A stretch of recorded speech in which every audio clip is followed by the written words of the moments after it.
Today, I am going to be talking with a psychologist and early childhood specialist. Her name is Dr. Karen Molano. It's kind of a crazy coincidence, but I was in touch with her. There she is. And then I saw her being interviewed by one of our friends. Weird. It was like right at the same time. So, anyway, we are going to be talking about a few things. Oh, there she is. Hi. So great to see you. Thank you for having me on. No, my pleasure. I was just saying it was such a crazy coincidence that I'm like looking you up and then being like, wait a second, she's with Demetria. Oh, okay. It was such a great time with her. It really was. Yeah, she's lovely. We've done a couple of interviews together. We've done a few interviews together with her. So anyway, before you even officially introduce yourself, Karen, how much does the level of conflict during and post divorce affect kids, would you say? I would say 100%. 100%. There's no way around that one. It's definitely going to create an impact, but it doesn't have to. There's definitely ways around Yeah. So, I mean, that was kind of a rhetorical question, it. but I like to start with like a quick little thing. But now, Karen, why don't you officially introduce yourself? Because I didn't even say anything about you yet, and I like to have people introduce themselves. Absolutely. I'm Dr. Karen Molano. I'm a child psychologist and an infant, family, and early childhood specialist. Pregnancy and the first 5 years are my absolute passion. While I've worked with kids all the way up to young adulthood, that's really where my passion lies. Yeah, and I'm glad you said that because I know that our current book that's coming out in January is called When Your Ex Turns the Kids Against You. And because my partner Chris and I specialize in only extreme divorce and post-separation issues, that those are situations that arise all the time. And we often remind people that certain bonds are established when a child, like from infancy for those first few years, and so I thought that maybe we can talk about that as well so people don't feel like it's completely hopeless, like the relationship is over. Do you have experience with that? Oh, a lot. I worked for LA County Department of Mental Health for 50 years, working with Child Protective Services. So we get quite a bit of really difficult cases where there was, whether it was divorce or separation or just really rough situations between the parents and the children, which is why they ended up with us. Yeah. So one thing that stood out is something called multidimensional parenting. What is multidimensional parenting? Absolutely. I've been doing this work for 25 years, and I got to that point where it was just really hard to see people come to me by the time that there was just so much going on. And I wanted to really reverse engineer the process. You just mentioned that those early years are so foundational and so important. They are literally the most important years of our life that shape the way we view the world, ourselves, others. And I wanted to get parents to a point where we would be preventing a lot. And instead of parenting having to be so difficult, that it could be a lot easier when we have a roadmap, just like we have a roadmap to a lot of things, when careers, music, when we run marathons, we prepare, but not for parenting. And there really hasn't been a manual or a roadmap. So I created one, and it involves 8 dimensions of health that really focus on the whole child, the whole family. All right, so that sounds like something that might also be very useful for people in our situations. A lot of times they don't realize they're in an unhealthy relationship, and often their children are being groomed to choose one parent to side with, and it happens before a separation even occurs. And so people, once they figure out what's going on, are like, what can I do to start preventing this from getting worse? Are there things people can do in those first few years to really establish a strong bond with a child so they're less likely to be turned against them? Absolutely. And I would say as early as the moment of conception, a lot of Really? people don't realize that what you're feeling, the energy and everything that you're experiencing is already shaping that little brain and every single organ that's developing within the body. And children are incredibly sensible. So if you think anything senses is really what's going to most benefit them. So touch, think, sound, sight, all of that, that is their language because they don't, while they may not be able to understand what the words mean, they can sense the frequency, the energy behind them. And so everything you're saying and what you're feeling literally from the moment of conception is already building the bond between mother, child, father, child, and anybody that is in the care of that child. Wow. So are there other things that people can do? Like, let's say it's not an infant, they've already had this baby, the child has grown up a bit, but what can people do to start establishing those bonds that again make kids like less likely to turn away? Absolutely. Well, one of the reasons I actually recently created a workshop specifically for that, because I hear often that I'm with my children, I'm present, I'm there, but my mind is somewhere else because there's so much going on, so much noise in the world that sometimes it's difficult to figure out how to be present. How do I communicate with my child? And I would say step one is to really be in tune with you yourself, with where Mm, you're at, because it can be incredibly difficult to connect with your child or any other being for that matter when you're not connected to yourself. So I always start with the connection between yourself to you. Where are you at? What's triggering you? What is the reason you're feeling, whether it's triggered or calm or whatever it is? It's something that's going on inside of you. So I always say start by looking in the mirror. Any single time we have a trigger of some sort is because we have a belief inside of us that is ready to come up to bring you a message. Every feeling, whether that's anger, frustration, sadness, even joy, has a message for you. And so when we can really listen to that message, we can start to bring to awareness what is it that's triggering us. And obviously, triggers are a big part in any type of divorce is mhm. what is it? And when we can start to understand that, then it's a lot easier to be able to start connecting with our littles and our children because they're also going to be picking up on all of the triggers that we have and what we're experiencing. Yeah, so that brings me to the idea I had with talking to you in the first place is really since conflict is affects kids 100%, how can we when we have someone else, our ex or our spouse or partner that we can't control, who is often high conflict and very difficult and not thinking about the kids' emotional needs, how can we ourselves do something or how can we shield them from the conflict? Is How there can anything we? we can do? There are always things. And you're saying, how can we shield them from the conflict? Is that what you're saying? Yeah, like what can we do? Because they are picking up the energy. So if we're fighting Mhm. around them, they're that's bleeding onto them and that's affecting them in all kinds of ways. So if I'm with somebody who is very difficult, how can I shield my kids from my own triggers or the conflict or whatever it is so that they're not picking up on that energy from me? Well, first of all, I would say they're going to pick up on it regardless. And it's not about not feeling the feeling, right? And this is where a lot of times we struggle because as parents, especially when we're going through a divorce, we want to hide it, right? We Yeah. want to like be like, I'm fine, everything's good, I'm okay. You don't want to cry around your kids. You don't want to show any signs of emotion. But Mhm. the reality is that our children are mirrors. They're paralleling, they have like a parallel as to what they're experiencing through that divorce.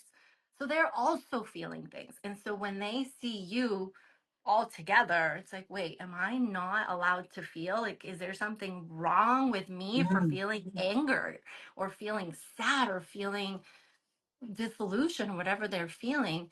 So it's not really about masking it or hiding it. It's about allowing space to process it, even if you don't have the answers, even if you don't know what's going to happen, because kids often feel pulled, right? They feel pulled. Well, if I show this parent that I still love the other parent, are they going to stop loving me? mhm, Or, do I have to choose between them? Like, what do I do? What they're experiencing is lack of control, the unknown. It's really scary. And so oftentimes they'll show anger or frustration or misbehavior because they don't know what else to do with the emotions. So back to the tip, it would be to allow the space to feel, both of you. It's mhm. like, it's okay to cry or to feel. It's like, yeah, this is really hard. And I don't know what's going to happen. But to allow the space to talk about it and to allow that child to say, what is this like for you? And they may say, I don't know, and that's okay. But you're Mhm. starting by opening the door and allowing them to feel whatever they need to feel, because then it starts to become a safe place to process. Because just for us, just like it is the same for us, where an emotion has a message, it's the same for our children. So, what can we do to allow the space to discuss? And if you cry, cry. That's okay. I think the key is about balancing when you're not using your children as a way to fill a void that you have. Mhm. It's not about that. It's more about allowing the space to feel. It's like, yeah, this is hard for me too. And Mhm. look, I can cry as well, and we're going to figure this out together.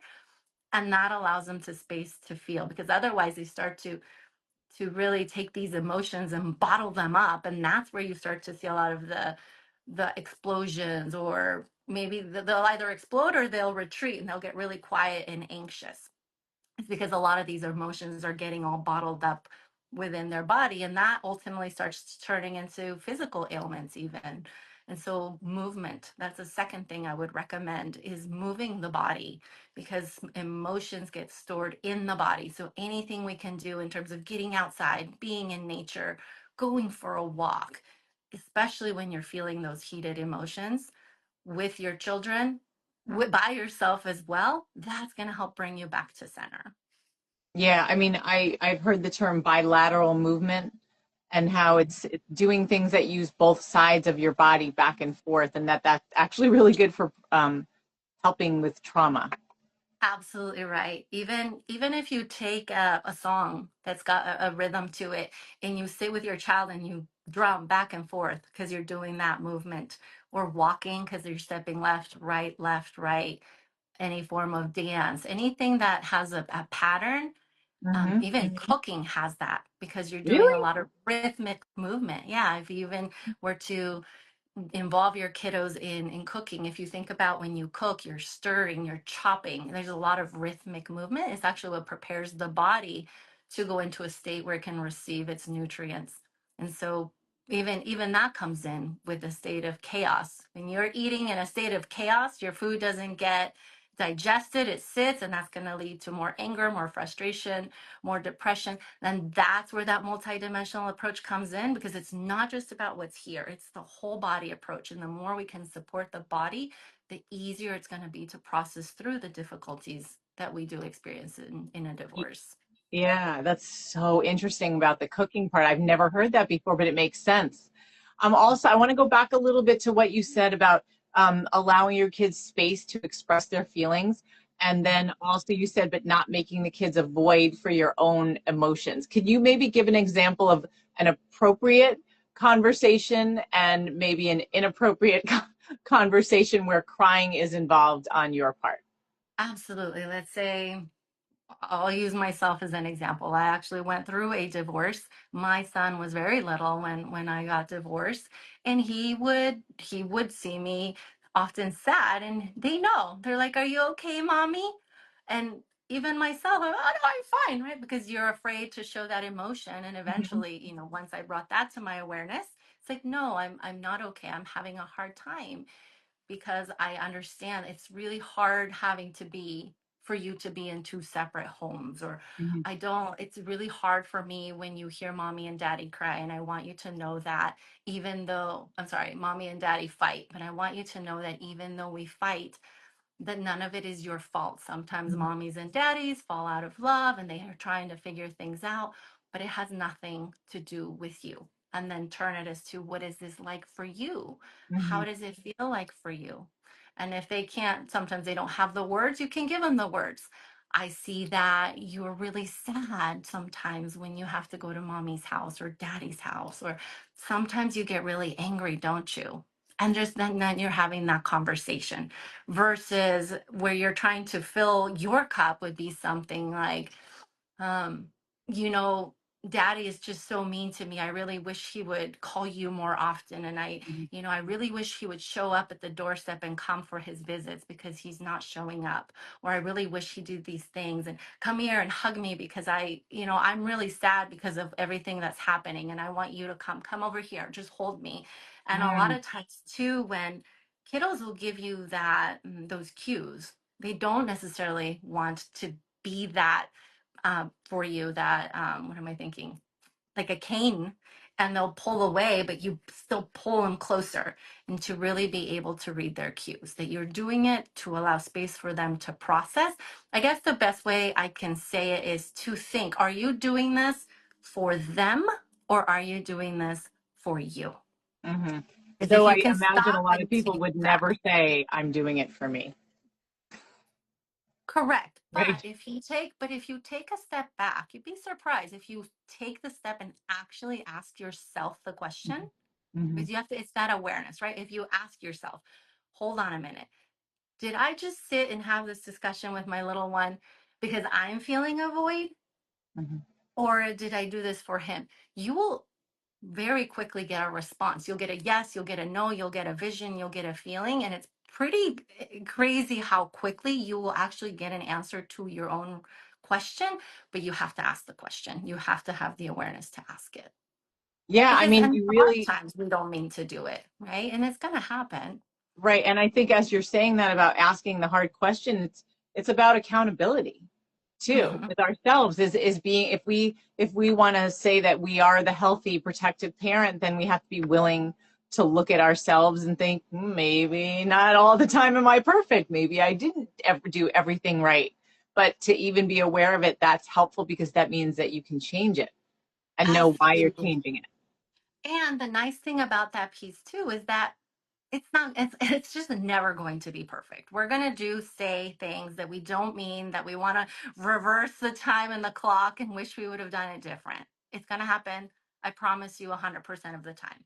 That's okay. What we really want to make sure is that we can come back full circle and repair the situation. That afterward you can come back and say, the way I said things to you yesterday, I gave it some thought, and I want to talk about it. I wish I would have done things differently. Not only are you allowing the space to have the discussion, but you're also showing them that it is okay to fall.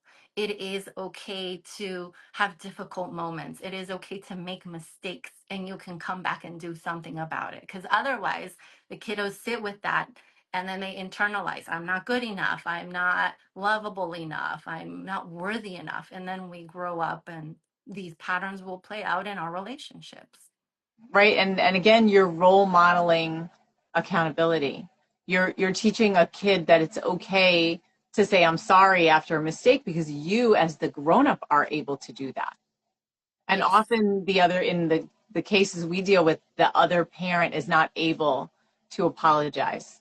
So at least there's one parent that's saying it's okay to mess up, and I messed up and I'll say I'm sorry, and then the child learns I can say it too. It's like, you know, the And world is not going to end if I did something wrong and I have to apologize. Like apologizing is part of daily life. And I'm glad you bring that up because, as you said, there are going to be many situations, especially in the kind of divorce that you work with, where one parent is just not going to go there. They're not going to be that aware parent that is really helping the child process. And so, from my end, with a lot of the parents I work with, I hear, well, what do I do? How do I shield them from that other parent? Because I am concerned as to the impact they're having on All my the time we child. hear that. And of course, because I as a clinician, want to do the same. Right? I want to shield them too. I think it's really important to remember that even one parent with a really strong bond and a solid connection has 1,000 times more influence than the parent that does not. And that when that child is in the home or under the care of the other parent that maybe isn't as aware and comforting, that they're also learning something valuable, that it's also helping them see and develop skills that maybe they wouldn't otherwise, and that they are going to be able to discern, like, ooh, wait a minute, when I come to this home, I feel really safe just being me. And in this home, maybe not, maybe I have to do things differently, but they have inner guidance. And so they're also learning how to address problems in the world. So whatever's happening in the other home, a lot of times we can bring back and be able to process it in a safe space. And that is incredibly powerful, incredibly powerful. So even if you're just the one sided parent, you have more influence than you realize to really provide a safe environment for your child. Yeah, So and what yeah. you're talking yeah, what you're talking about too makes me think about how a lot of people in these situations, like you said, they're very scared. Oh my gosh, my ex did all this kind terrible things to me, and now they're emotionally abusing our children, and I worry my kids are not going to be okay. But that kids who learn how to function as well as possible in those situations, and I think they develop very high levels of social and emotional skills that their peers do not. And you Mhm. think about how they're going to have to navigate through the world. They're not going to stay this little. They're going to become adults. They're going to be working in environments and interacting with people that they don't like, who are also very unhealthy. And they will learn these skills at an earlier age because of the situation. So nobody wishes this on a child, but there are benefits to it. I've seen it with my own children. There always are. Every single time. Like I said, I've been doing this for 25 years, and every single time something positive, beneficial comes out of it, even if it doesn't feel like it in the moment. I think the important part is to remember that you are influential, and by giving that child the space to process, they actually oftentimes I've seen it, which is to me so magical, is that they'll go back and they'll have such a positive influence on the other parent because of the skills they've learned on in the other home. And I'm always Wow. minded by how they learn this ability to have more confidence, to even stand up for themselves in a way that is very aligned. And for the most part, it's not the case every time, but for the most part, the other parent loves that child. They may Mhm. not have the best way of addressing them or of leading them, but there is a lot of love. And so I've seen where the parent may not listen to the other parent, but they'll listen to their child. Oh, we And see so, that a lot too. so it is really, really great to see how the influence of, raising a child and allowing that space and really being that model gives them the okay, the permission to be able to be themselves with the other parent, with less fear, with less doubts, because they know who they are. And Right. And it's also training them to advocate for themselves. And absolutely. that builds resilience, Mhm. where you say, like, you were able to get that done yourself. I didn't even have to get involved. That's between you two. And look, you managed it. I mean, that's what builds confidence in people, is when they can figure it out themselves. But if they're never given the opportunity, then they might miss out. Correct. You got it. I think I always love seeing that whole circle. It's pretty Yeah. cool. Yeah, it is. So, Karen, how can people find you? Absolutely. I'm the founder of LumiTot, and I'm pretty much everywhere you go, LumiTot, whether it's social media or my website, www.lumitot.com. You can find me anywhere, or you can even just Google Dr. Karen Molano. Like I mentioned, I have a workshop right now for those looking to really deepen their bond with their little ones. It's for conception through the first 5 year, and it's meant very specifically to really deepen that bond and learn how to connect to our children in a way that no matter what home you're in, you're always going to feel connected, because you don't have to be in the same space to have that connection. You can be thousands and thousands of miles apart and learn how to directly and energetically connect to your littles. Yeah, and this is so important too, because of the nature of what we deal with, knowing that this is going to happen, to make sure that it's safe and secure Yes. for them, that Yes. bond. That connection is super important. That is more important than anything. Yeah, yeah. Well, thank you so much, Karen. Thank you. Thank you so much for having me. These are such important discussions to have. And I'm Yes, happy to answer any questions at any point. If anyone wants to reach out, I'm more than happy to support however I can. great. All right, thanks again, and let's definitely stay in touch. Thank you. Okay, bye.